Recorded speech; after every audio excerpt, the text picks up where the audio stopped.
All right, guys, welcome back to the channel, and thanks for dropping by.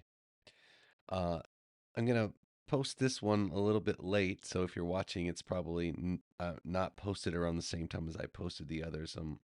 I was so exhausted today. I had to take a nap.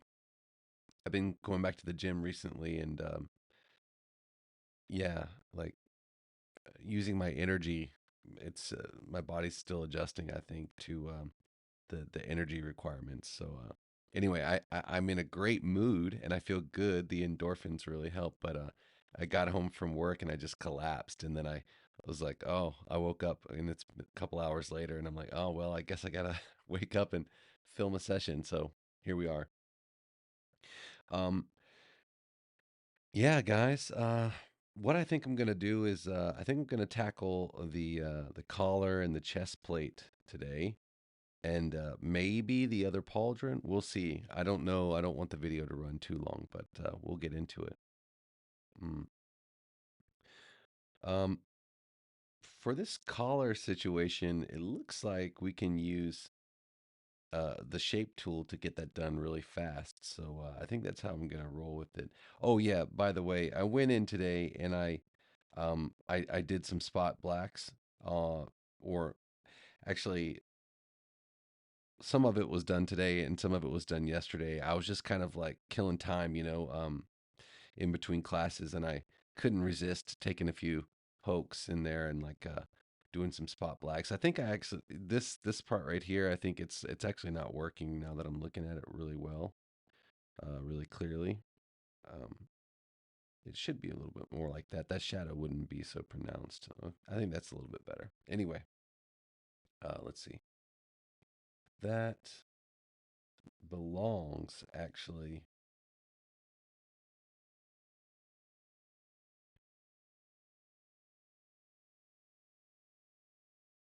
Whoa, whoa, whoa, whoa. Crests. Okay, cool.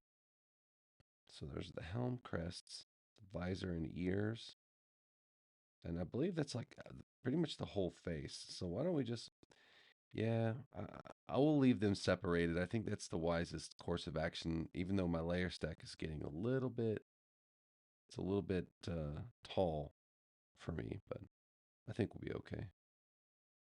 Turn this red, lock it up. Helm crests, visor and ears. This is jaw, teeth, and shoulders. So let's just put that jaw, teeth, shoulders. Uh, I label this stuff up because you can see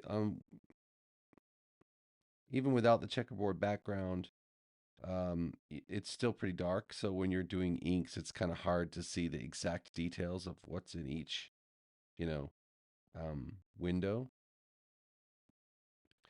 I think on the desktop version, and this is sort of evidence about how you know that speaks to how infrequently I use the desktop version.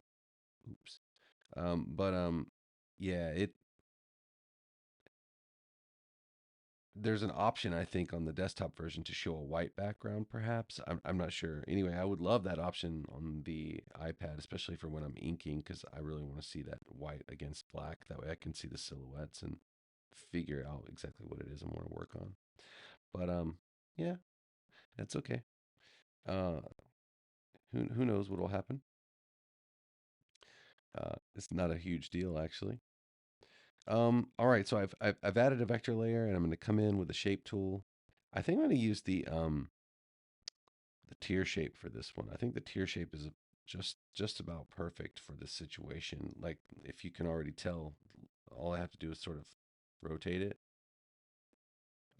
to a certain point, actually. And let's see, let's remove the fill, bring that to the stroke. We can go a little bit heavier on that, and then I'll just adjust it in the Stroke Studio. Somebody reached out to me and asked about the Stroke Studio and explaining that and explaining how to edit the pressure profiles and things like that. I actually started writing out a little mini tutorial about that today, and I'll have that up this weekend. So stay tuned for that. I think that was a great question. I really appreciate you putting it forth. I feel much better about spending my time making things when I know that they're actually going to help a real, like, someone. I don't know. It feels so good, I guess, when someone reaches out and says, "Hey, Rob, how do I do this? I would really appreciate if you could like do a video on this topic." I really appreciate that. Uh, it gives me motivation.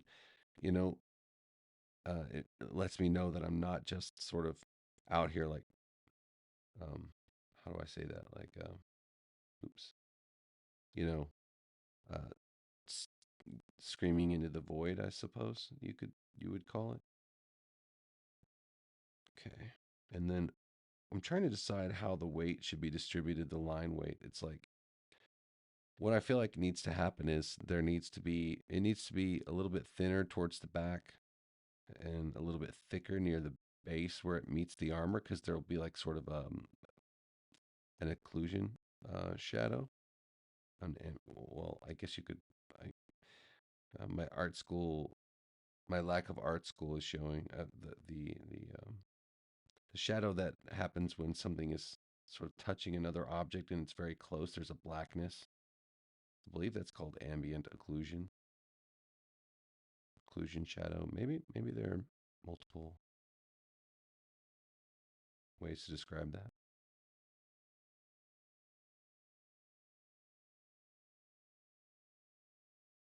I kind of yeah, that's kind of what I'm imagining, and then this goes back up, right? Yeah, I want it to seem very thick and solid, you know. But yeah, I want it to be thinner over here on the edges because I want it to feel as though it's like sort of rounded, right? And so you wouldn't see like a thick shadow because the roundness of the object. I think like where it's at right now, and maybe just maybe I need to just pull this down just a little bit. Maybe it's a little bit too much, and then this comes up just a little bit, so it's not so much. Or maybe it was fine like that, but maybe it's just the top of the crest needs to be a little bit down. Okay. Anyway, we can always edit that. And then what I'll do is I'll move tool that, zoom out a little bit, kitty cat swipe, duplicate. Um, and then for this one, I want the 2 points to meet almost at the same point. But oops, but this stuff can come in. Yeah, that's great.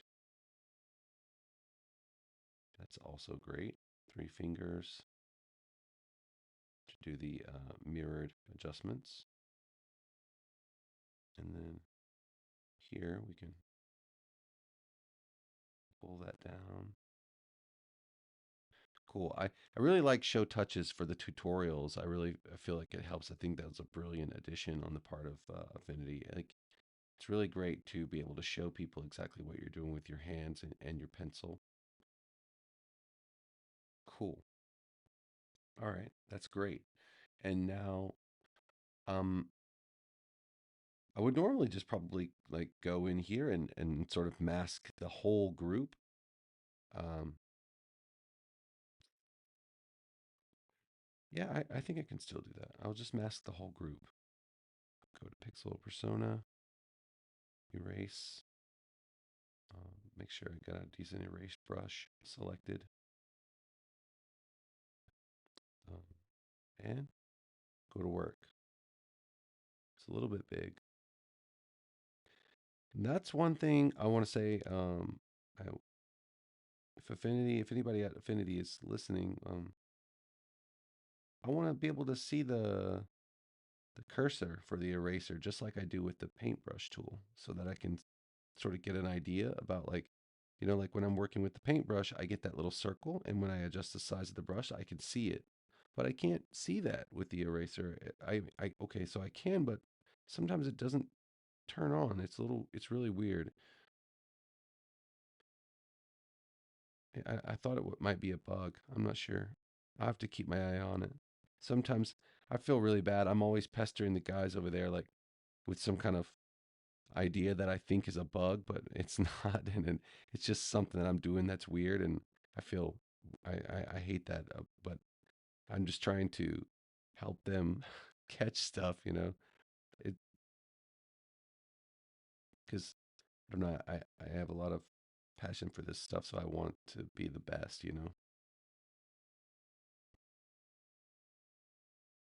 Um, I feel sometimes I wish I had like studied like app development or something like that. Maybe I could really know what I'm talking about.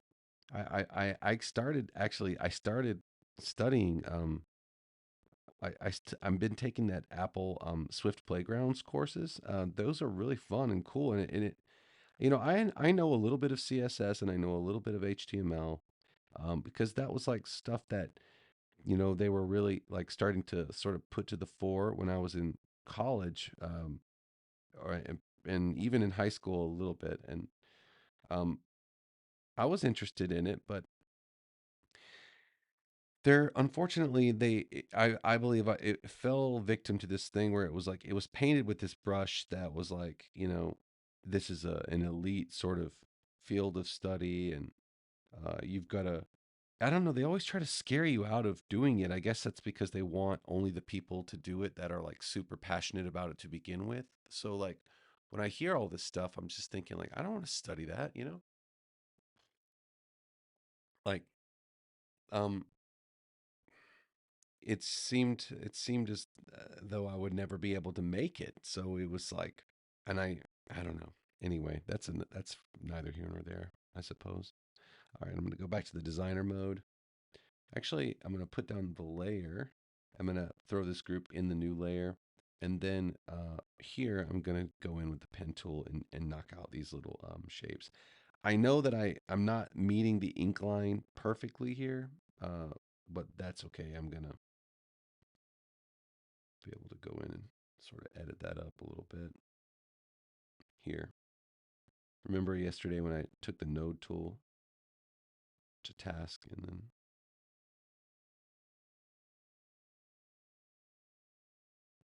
yeah, that's a little bit better. Here we could use a little bit of that action right there too. Yeah, cool. Go back to the layer. Everything still looks good. Pen tool. 1, 2, 3. And then we just put a new profile on it. Okay, so I will be doing a full length tutorial on this stuff, but basically, when you're in the you know, pressure curve window, you tap on a node and then you get this little menu. You can totally reset the pressure, right? Or you can choose to delete a node that you've selected. Right now, what I want this sort of situation like this. Yeah. So this is max pressure. This is minimal. This is the the zeroed out pressure, right? And that's pretty much it. And it's super easy to manipulate, but it looks a little daunting when you use the pressure controller, or like on one of the brushes, and then you look at what comes back, and it's this gnarly roller coaster ride of a pressure curve. It's a little bit intimidating, so I can see how people uh, might not want to deal with that. Oh man, I want to delete that. Okay. Um, oh, that was my Bluetooth speaker disconnecting. I was listening to some podcasts earlier. I don't know if you even were able to hear that. There was a little noise in the background, so I said that. This microphone, I'm using the Samsung Q2U. I love this microphone. I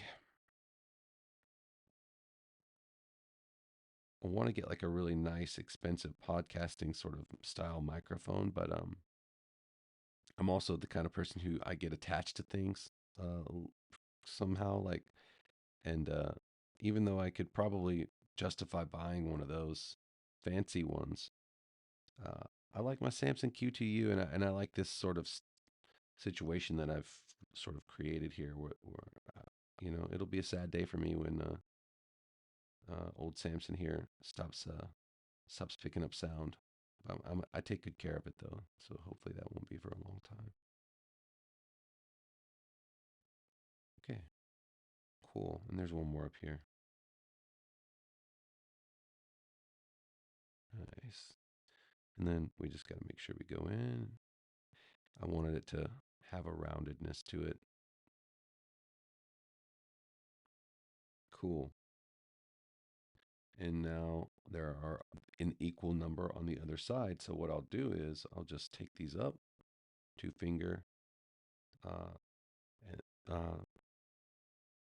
two finger press and hold and drag, and then I'll flip these uh, horizontally, try to line them up before I get into it, and then go in and edit, and things will be okay.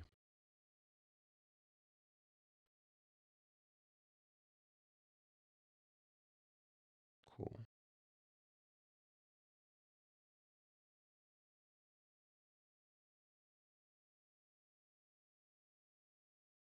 Man, I really enjoy this stuff. This is so awesome.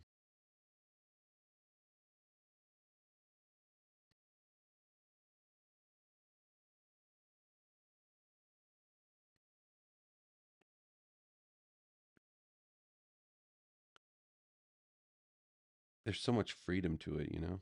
It's like,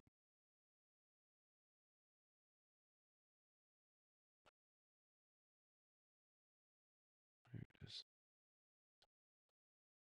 Yeah, we're going to do the same to this guy too. Bring him down and wait a little bit. That's a little bit better. Yeah. Here's a cool thing. I don't know. So somebody help me if you know about this. It's something that I noticed that happens that I'm not sure if it's what's the deal. Okay, so like I'll turn this on, right? Now what I'm trying to do here is I want to spot the blacks, behind the collar there to really make his head pop out. And I want to use the pencil tool and sculpt to do it. Now check it out. Over here in my color studio, you can see I've got black selected as the fill color, but I do not have it turned on here in the I don't have it turned on here in the context toolbar. And then what I can do is with sculpt with auto close on. Okay, so it's like sculpt behaves really differently, right? So I can sculpt like this, right? And I've got that going on. And then if I turn on auto close and draw another stroke, you can't really auto close with sculpt turned on. So there's that. So what you can do is, um, if I do like a shape like this with auto close on, even though the fill is not, even though this is turned off, it'll still automatically fill it. Now, there's actually a cool use for that behavior, and I don't know if this was intentional on the part of Affinity, but what I do is I turn this off, and then what it does is it helps you trace the contour without the actual fill getting in the way. So, for example, if I was drawing this with the fill turned on, like if I move this around, you're going to see that fill and it sort of gets in the way. And I can't see what I'm doing underneath it, like in this area right here. But if I just turn that off and just keep auto close on with a fill color enabled, it makes it much easier to come in and trace a contour, especially a complicated one like this, right? Even though you can't see anything happening, I get a really close sort of I get a really close fill, and almost flawless. I mean, in so much that you don't have to edit it too much. You know what I mean? Um,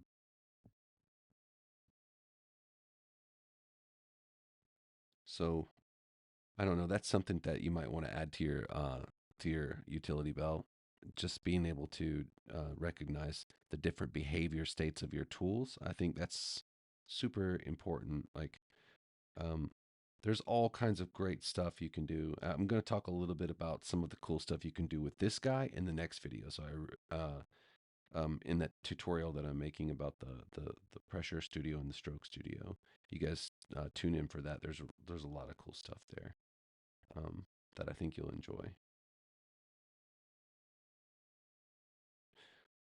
Um, I don't know really. I feel a little behind. I hope that it's like I'm purposefully ignoring other content right now that is doing the same thing that I'm doing because I don't want to be influenced. Like I feel like that's sort of paralyzed me for a little while. I was so busy looking at what everybody else was doing. I just wasn't exploring enough on my own, and I think um, as far as that goes, it bears mentioning because you can apply that to almost everything else in your life. If you're paying so much attention to what everybody else is doing and not enough attention to what you want to do and what you're doing, then that's automatically you're going to be that's a net negative, right? They're doing the thing while you're just sitting on the sidelines watching. So there's that. Um, maybe you can apply that to other areas of your life.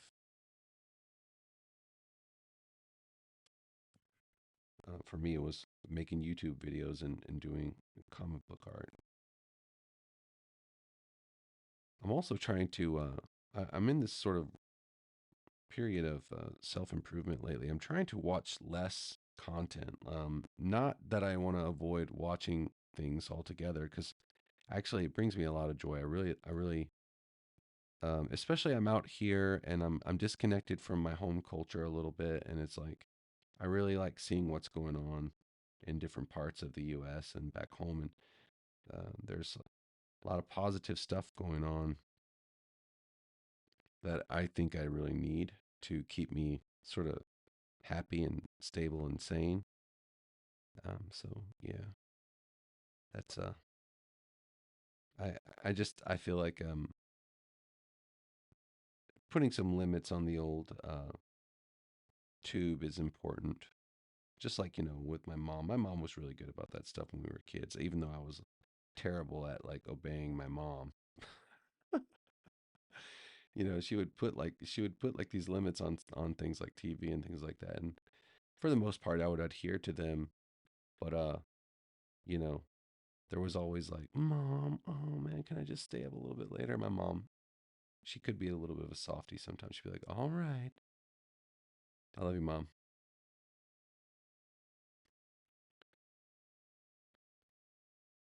Okay, I think we got that collar situation under control. Took us 20 minutes, but we did it.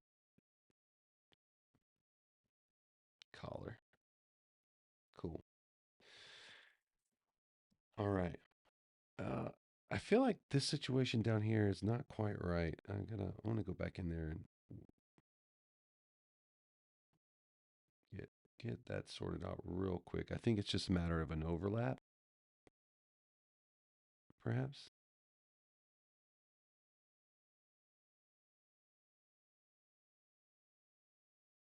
And then this one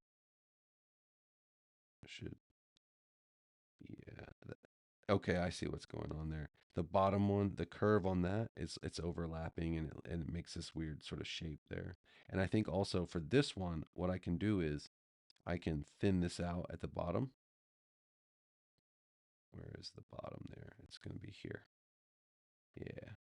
Thin that out a little bit so it tapers in and it doesn't look so much like that. And then I think I want to add just a little bit of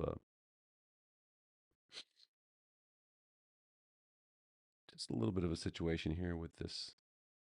Oops. So you can see the chest muscle sort of creating shadow. Oh, and I've got to turn this off. No fill. Okay, cool.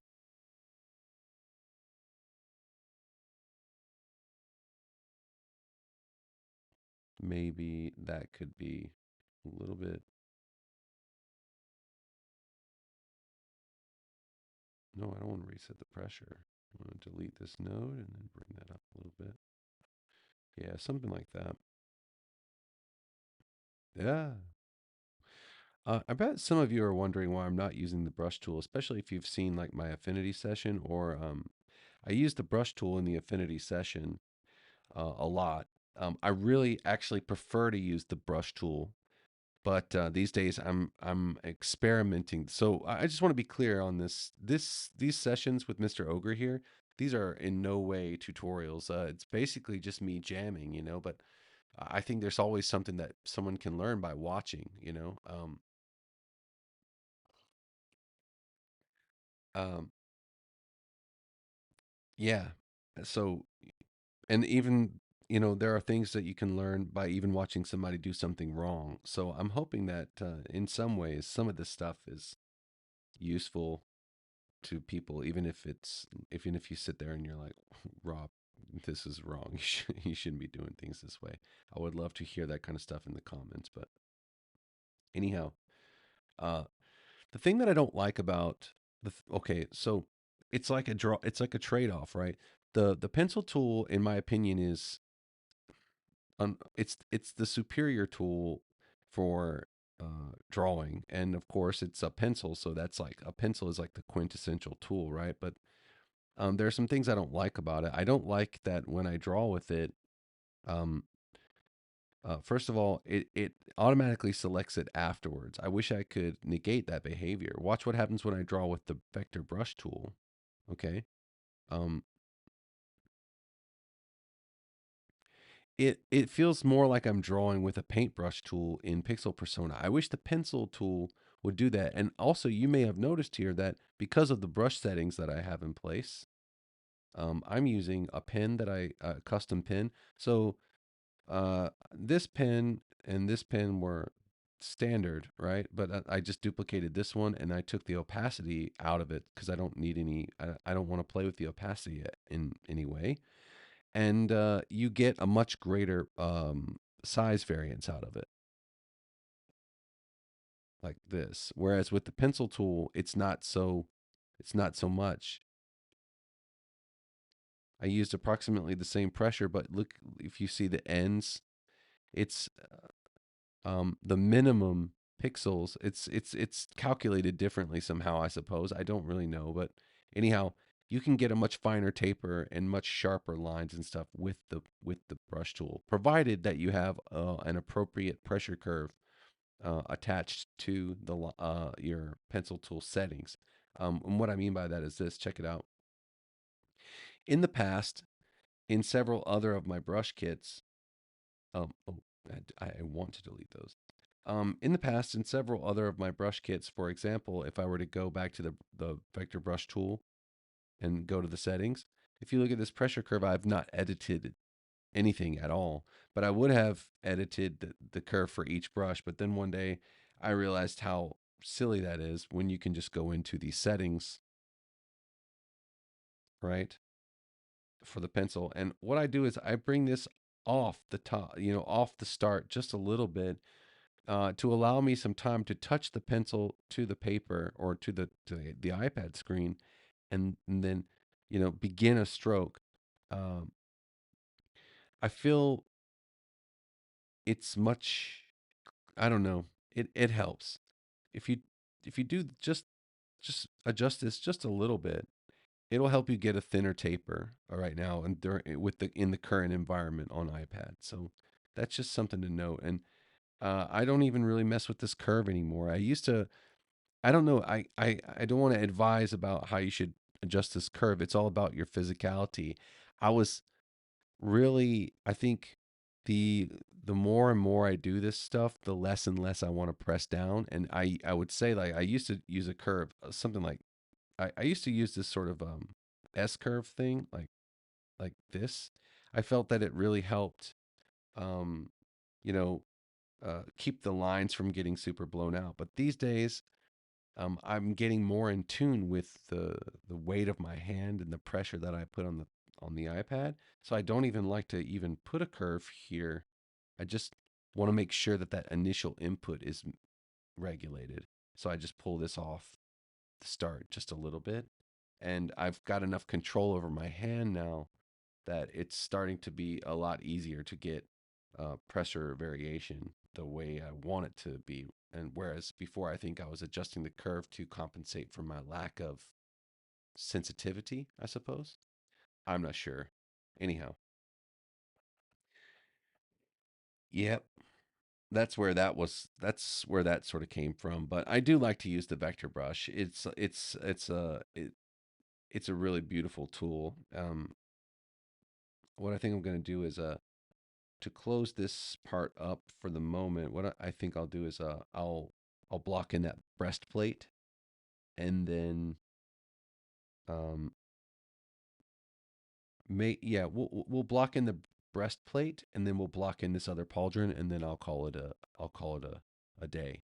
I won't edit this session either. I think I won't shorten it. So maybe you guys, if you, some of you, I hope I didn't disappoint you. The people liked the last video more than they liked this one, and I think it might have been because, you know, it's boring to watch a speed art. So I don't know. Some people really hate speed art. I'm on the fence about it. Sometimes I really don't like to do it or watch it, but then sometimes I'm fascinated by it. So it's just one of those things.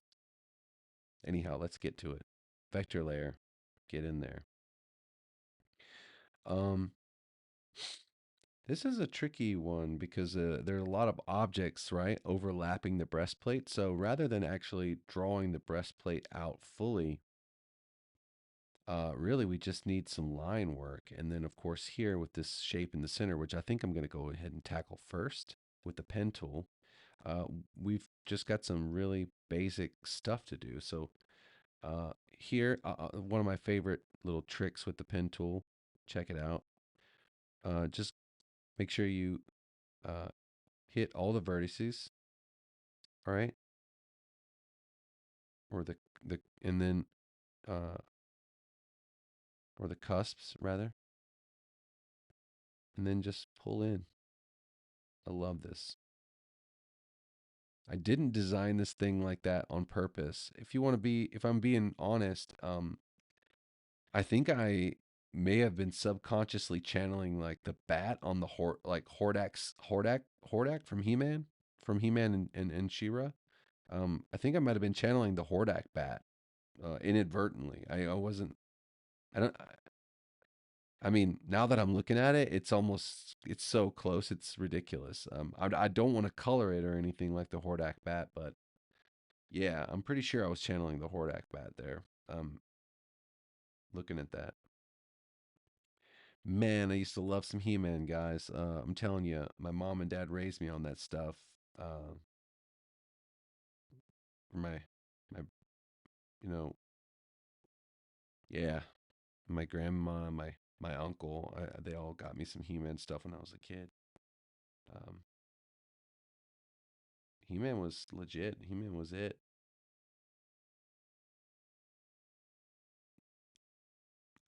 There's something about that old stuff that just gets you, man, right in the feels. Like the music and that filmation, like sort of xylophone glockenspiel, sort of. I'll try to find the audio. Oh, I'm afraid if I put the audio in the video, that they'll copyright claim it.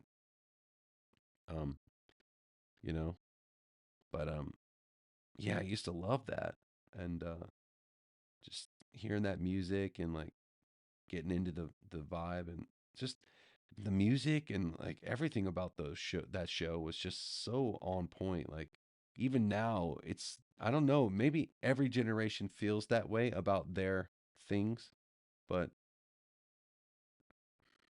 yeah, I miss that kind of stuff. There was a quality to it. There was a vibe. Let's see here. Let's pull this down even further. That seems about right. I want it to seem like it's sort of popping off the pop. I don't know. It seems a little bit too thick. I think I might have to actually just bring the width of the line down a little bit. And then also with this one, and then just increase the So what you want to do is do something like this.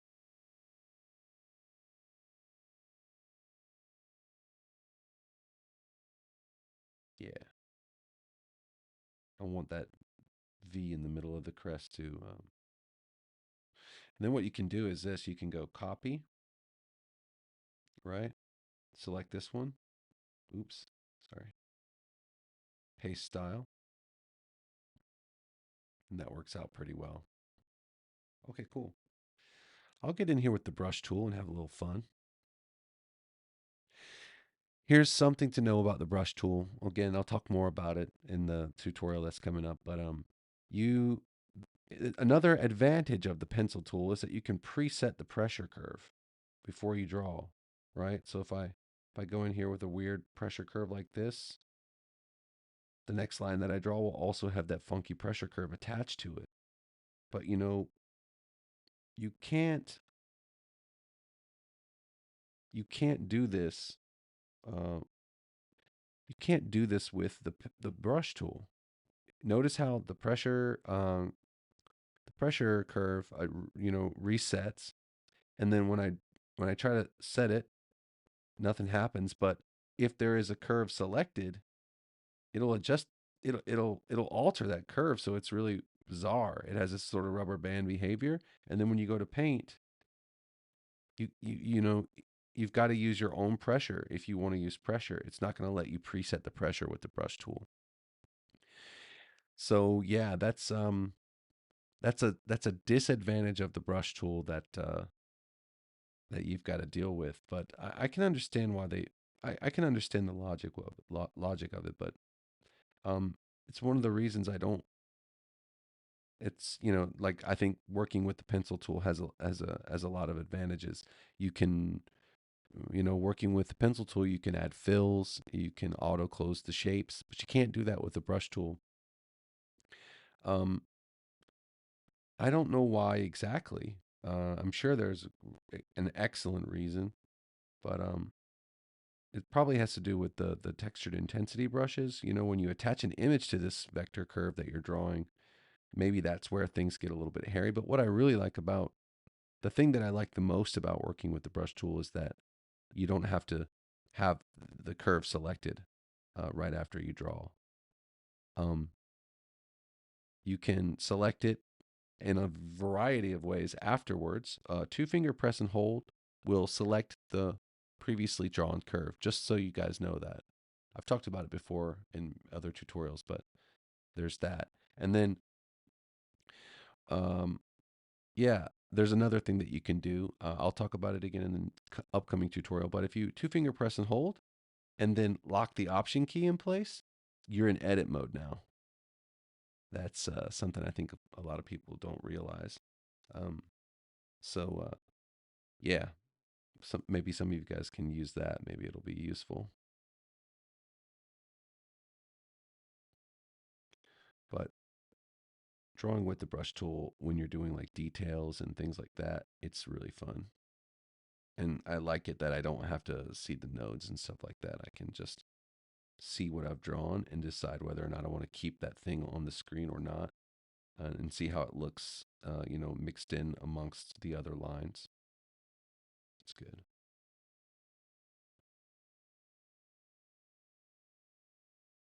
Cool. Little details there.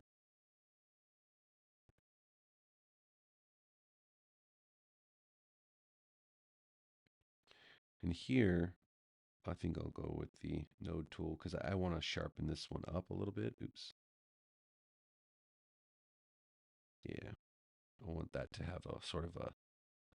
Again, I'm doing that because that is one of the armor plates, so I want it to have a metallic feel to it, like it's been tempered and hammered out. I got the lines on that one pretty good, so I think I'm going to avoid altering those. I feel like the weight's pretty good too. I can edit the weight really quickly on this one though. Where's that line at? Is it this one? Yeah, right here.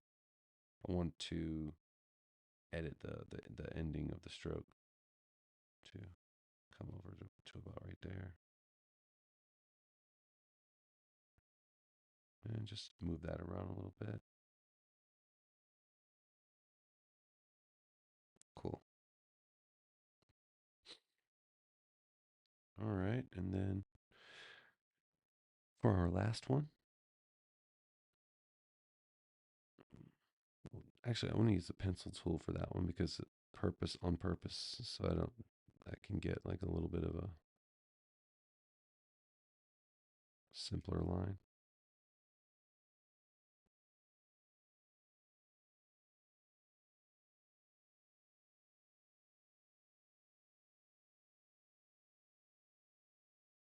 I didn't want the what I think I'm gonna do is I'm gonna bring the pressure down to about right here, but then I just want to curve up. I want it to so it builds up right around the top of it, and then it goes back down just a little bit like that. So see, this is what I'm talking about. If you've got a good idea about the weight that you want out of the line, it's much easier to use the pencil tool. So you can like pre-program the weight over here, the pressure, right, and then get to work really quickly. Uh, if you're unsure that because sometimes you might be looking at a situation where you're like, I don't know, if my hand can. You just maybe you can't get it right. You're just kind of like, and you don't want to waste too much time, sort of trying to get it right. Um, with your hand, um, you can employ the pencil tools kind of superpower there, where it's like pre-programming the pressure, and then you can get in there and make it special. Okay, so I think that's gonna do it for the breastplate. We're gonna call that the breastplate.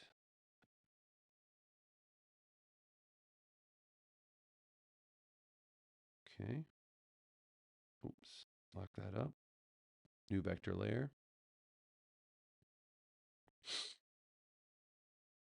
All right. And let's get this armor. I'm going to use the brush tool for this stuff because I'm just enjoying using the vector brush tool tonight. So 42 minutes. Cool. This might be just under an hour. Uh, After having gotten a couple hours of sleep, I feel like my my hand is on point tonight. I feel I'm not exactly heavy-handed tonight. I'm really glad about it. I was really heavy-handed yesterday. I was just tired, man.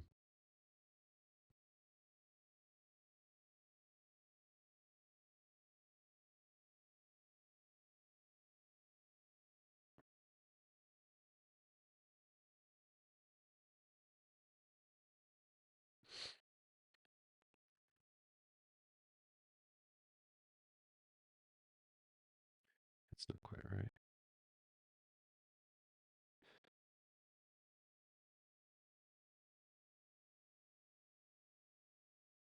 There's going to be spot blacks under there, so I'm not too worried about the weight near the edges of the inner edges of the pauldron.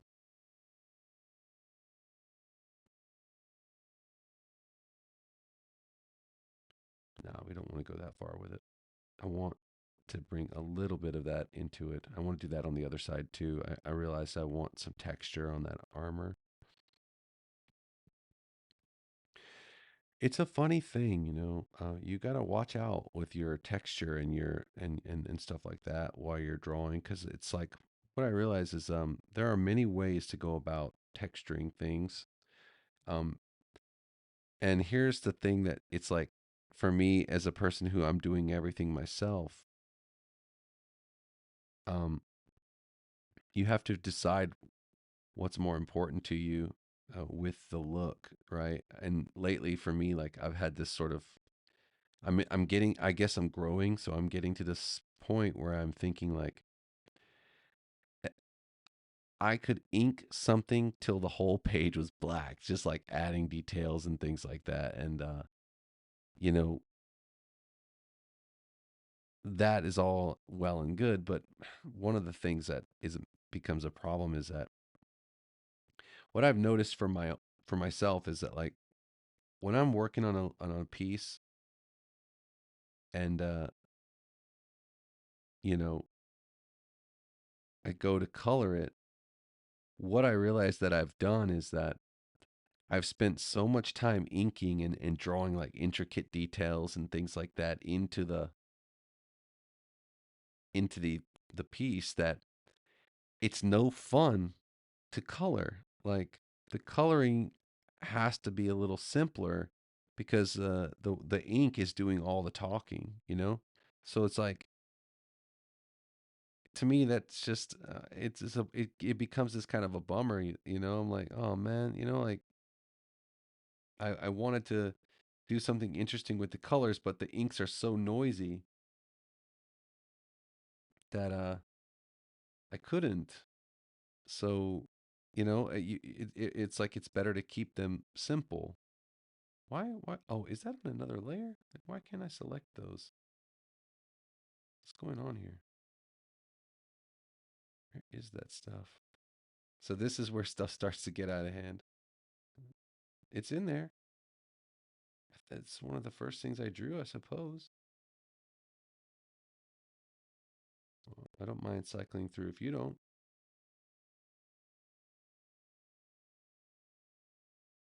Okay, there you are. You bad, you little, ugh, you naughty little vector lines. All right, gotcha. And I guess this one also doesn't need to be particularly pronounced because there will be some. All right, let's stick to the lines, Rob. Sometimes I start to go off script and, you know, do a little of that.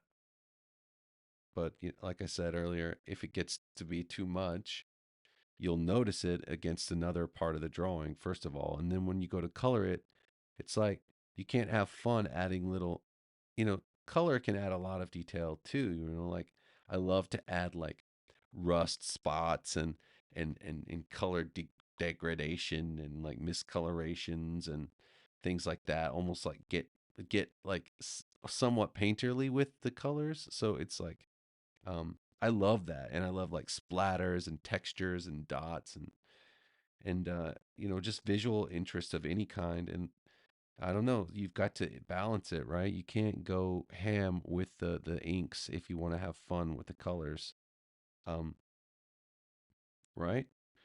And just like when you're painting, like in a painterly style, um, you you can't go ham with the blacks because then the colors don't look right because real light doesn't behave that way. So there's that.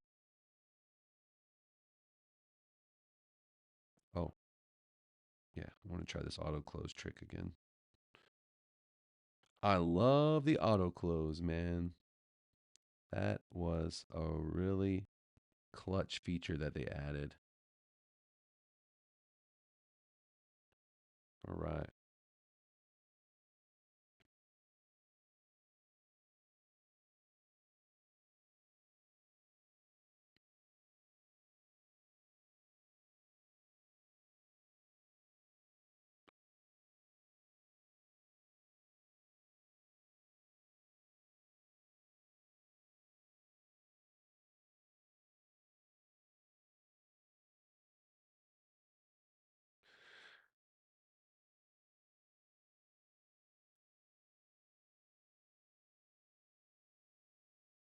And then I think I want this to go up a little bit higher.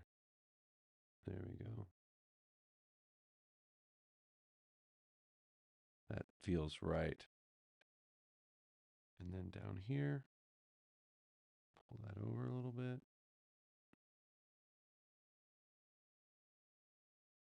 Pull this down. Ooh. Seems right. Let's get rid of some of these nodes down here. Okay, cool. I like it. I like it. So I have a new goal. I don't know if I'll be able to do it. Well, it's not really a goal, but I was listening to Cartoonist Kayfabe, and they were talking about um, drawing and how many pages of a comic can you do in a week? And then I think like a reasonable goal, if you're really starting to hit your stride, like you know, like four pages to me is like a reasonable. It seems reasonable. I have sat down and drawn like an entire comic page in like over. See, I don't have a lot of free time, I guess, because I work and it takes time, so it's like just like you're watching here. I think if I was approaching like a full comic book page, I'd be doing it like one panel at a time, like maybe a panel every, like 2 hours for a panel. And I'd be filming it. I'd be moving it much faster, I think. But uh, I think a week for 4 pages of a comic book, if you're actually working, if you're not working, if you've got like a vacation or something, that seems reasonable to me. I'm gonna try to figure out some math and start plotting out time to actually start um, seeing like how many can I create a comic book, like how what's the workload, what's it really feel like, and start getting there. We'll call this right pauldron, and we're almost at an hour, so I think that's I don't know, this line in the back on that collar is really bothering me really quick. Solve that just a little bit, it doesn't need much. Okay. Cool. I really like the way he's shaping up. I feel like it's going to be great when once the legs and everything come into play. And I think it's going to be so fun to color. It's going to be great. I'm really trying my best not to go too nuts with the details on the stuff. But like, like I'm saying that, and then I'm looking at it, and I'm like, come on, man, come on.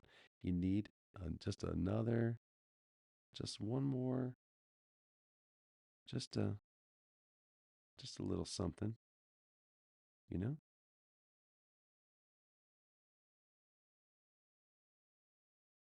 And then I see something that's a mistake too. Oh yeah, and I forgot to sort of cragify this one. Let's do that really quick. I really like that craggy, blocky situation. Um, let's see here. This one.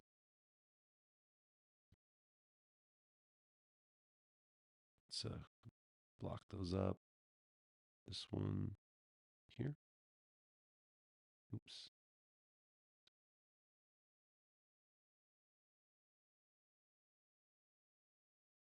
Block that up. And even this one, I'll block it up.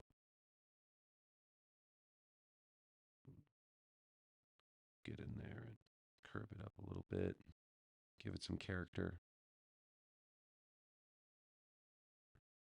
And this one will adjust the curve a little bit.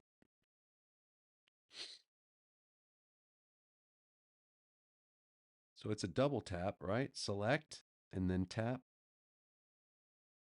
right? Okay, so I threw that line instead of pulling it.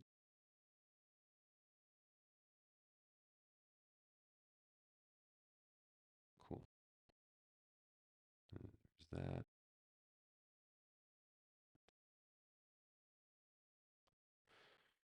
And then over here, I saw this guy needed to be.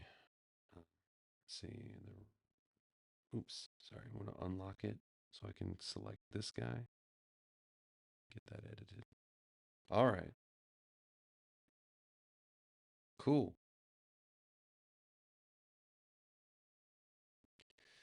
Guys, I hope you enjoyed this session here at 55 minutes or so. Yeah, we're moving right along. I think what I'm gonna do is um, I'll probably ink the rest of this stuff off camera. Or no, okay, you tell you what I'll do. Tomorrow in tomorrow's session, I'll finish the inking, and then in Sunday's session, Sunday Fun Day, we'll color it. For me, usually the coloring goes a lot faster than the inking.